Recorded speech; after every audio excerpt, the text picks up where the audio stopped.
Hello everyone, welcome to Khadayat education. बच्चों, previous की video में हमने यशपाल जी का जीवन परिचय और लखनवी अंदाज कहानी को डिटेल पूर्वक पढ़ाया हुआ है। आप लोगों ने वीडियो नहीं देखी है तो ज़रूर देख लीजिए। डिस्क्रिप्शन बॉक्स में प्लेलिस्ट की लिंक दी हुई है। आज की वीडियो में हम पढ़ेंगे लखनवी अंदाज कहानी पर आधारित पाठ्य पुस्तक से प्रश्न अभ्यास। प्रश्न 1। लेखक को नवाब साहब के किन हाव भाव से महसूस हुआ कि वे उनसे बातचीत करने के लिए तनिक भी उत्सुक नहीं हैं। बच्चों, यह प्रश्न बहुत इम्पोर्टेंट है, बार बार एग्जाम में पूछा जाता है। प्रश्न में पूछा गया है कि लेखक को नवाब साहब के किन हाव भाव से पता चला कि वे उनसे बातचीत नहीं करना चाहते हैं। बच्चों, एग्जाम में प्रश्न को थोड़ा सा घुमाकर दे दिया जाता है। आप लोगों को कंफ्यूज नहीं होना है, बल्कि प्रश्न को अच्छे से समझकर उसका उत्तर देना है। तो आइए देखते हैं उत्तर।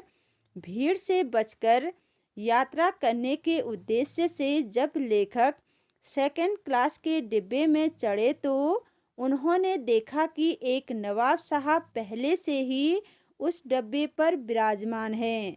लेखक को अचानक अंदर आते हुए देखकर नवाब साहब की आंखों में असंतोष का भाव उभर आया, क्योंकि लेखक ने उनके एकांत में विघ्न डाल दिया था। इसलिए उन्होंने लेखक से बातचीत करने की न तो कोई पहल की और न ही कोई रुचि दिखाई। नवाब साहब लेखक की ओर देखने के बजाय खिड़की से बाहर के दृश्य को देखने लगे। इन सब हाव भाव से लेखक को महसूस हुआ कि नवाब साहब उनसे बातचीत करने के तनिक भी उत्सुक नहीं हैं। प्रश्न नंबर 2। नवाब साहब ने बहुत ही यत्न से खीरा काटा, नमक मिर्च बुरका, अंततः सूंघकर ही खिड़की से बाहर फेंक दिया। उन्होंने ऐसा क्यों किया होगा? उनका ऐसा करना उनके कैसे स्वभाव को इंगित करता है? तो आइए देखते हैं उत्तर। नवाब साहब ने बहुत ही यत्न से खीरा काटा, नमक मिर्च बुरका, अंततः सूंघकर ही खिड़की से बाहर फेंक दिया। उन्होंने ऐसा बर्ताव स्वयं को खास दिखाने और लेखक पर अपनी अमीरी का रौब झाड़ने के लिए किया होगा। उनका ऐसा करना दंभ यानी घमंड, मिथ्या आडंबर, प्रदर्शन प्रियता एवं उनके व्यवहारिक खोखलेपन की ओर संकेत करता है। प्रश्न नंबर 3। बिना विचार घटना और पात्रों के भी क्या कहानी लिखी जा सकती है? यशपाल के इस विचार से आप कहाँ तक सहमत है? बच्चों, यशपाल जी आप लोगों से, हम लोगों से प्रश्न पूछ रहे हैं कि क्या बिना विचार घटना और पात्रों के कहानी लिखी जा सकती है, हाँ या नहीं? आपको यशपाल जी के विचार पर अपनी सहमति प्रकट करते हुए इस प्रश्न का उत्तर देना है। तो आइए देखते हैं उत्तर। हम लेखक यशपाल के विचारों से पूरी तरह सहमत है। किसी भी कहानी की रचना उसके आवश्यक तत्वों, कथावस्तु, घटना, पात्र आदि के बिना संभव नहीं होती। घटना तथा कथावस्तु कहानी को आगे बढ़ाते हैं। पात्रों द्वारा संवाद कहे जाते हैं। कहानी में कोई न कोई विचार, बात या उद्देश्य भी अवश्य होना चाहिए। ये कहानी के आवश्यक तत्व है। बच्चों, जिस प्रकार बिना पात्रों के और घटना के फिल्में नहीं बन सकती, उसी तरह कहानियाँ भी नहीं बन सकती। प्रश्न नंबर 4। आप इस निबंध को और क्या नाम देना चाहोगे? बच्चों, यदि आप लोगों से पूछा जाए कि इस कहानी का आप दूसरा कौन सा नाम रखना चाहोगे, तो आप कौन सा नाम रखना चाहोगे? आपको बताना है। इस कहानी का नाम नवाबी अंदाज और झूठी शान रखा जा सकता है, क्योंकि नवाब साहब ने अपनी झूठी शान शौकत को बरकरार रखने के उद्देश्य से अपनी इच्छा को ही नष्ट कर दिया। अब है बच्चों रचना और अभिव्यक्ति। आपने प्रश्नों के उत्तरों की रचना करनी है और अपने शब्दों में अभिव्यक्ति भी करना है। तो आइए देखते हैं प्रश्न नंबर 5। नवाब साहब द्वारा खीरा खाने की तैयारी करने का एक चित्र प्रस्तुत किया गया है।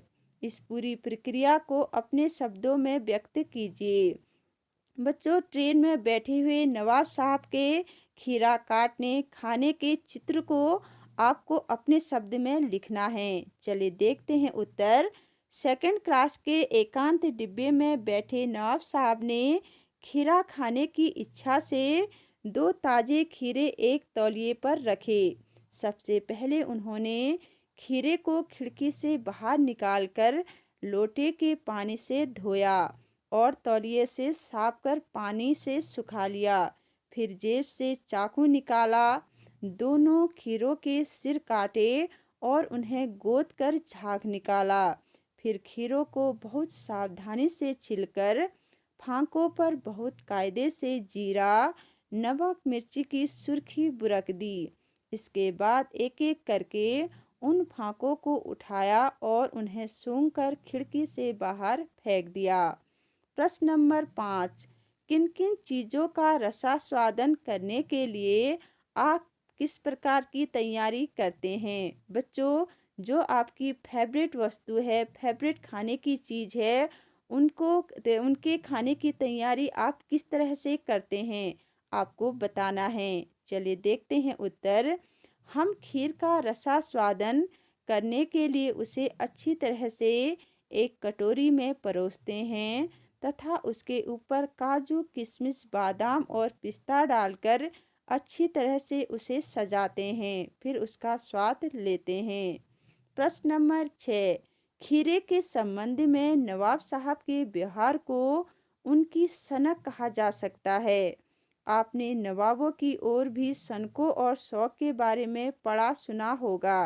किसी एक के बारे में लिखिए। बच्चों, सनक होती है किसी कार्य को पूरा करने की जिद।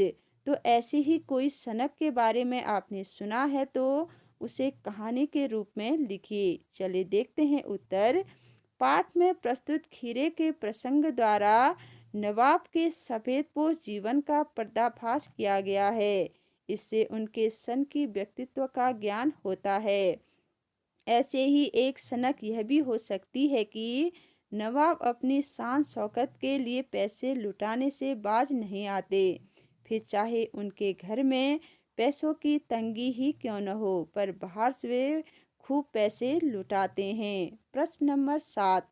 क्या सनक का कोई सकारात्मक रूप हो सकता है? यदि हाँ तो ऐसी सनकों का उल्लेख कीजिए। बच्चों, सनक किसी वस्तु को प्राप्त करने की जिद, इसका सकारात्मक रूप और नकारात्मक रूप आपने लिखना है। आइए देखते हैं उत्तर। सनक के 2 रूप होते हैं, एक सकारात्मक, दूसरा नकारात्मक। जहाँ एक और नकारात्मक सनक किसी व्यक्ति को समाज में हंसी मजाक का पात्र बना देता है, वहीं सनक का सकारात्मक पक्ष उसे रातों रात प्रसिद्धि कर देता है। जैसे मदर टेरेसा को सनक थी गरीब और बेसहारा लोगों की मदद करने की। महात्मा गांधी को सत्य और अहिंसा के बल पर देश को आज़ादी दिलाने की सनक सवार थी। महात्मा बुद्ध की सत्य को खोजने की सनक ने उन्हें गौतम बुद्ध का दर्जा दिला दिया। बच्चों, आपके अंदर भी एक सनक होनी चाहिए अपने उद्देश्य को प्राप्त करने की। तो बच्चों, कैसी लगी ये वीडियो? पसंद आए तो लाइक कीजिए, शेयर कीजिए और सब्सक्राइब करना मत भूलिए। कहानी से संबंधित कोई भी डाउट आपके मन में है तो उसे कमेंट बॉक्स में ज़रूर लिखिए। मैं कोशिश करूँगी कि आपके हर डाउट क्लियर हो सके। तो मिलते हैं अगली वीडियो में। Thank you.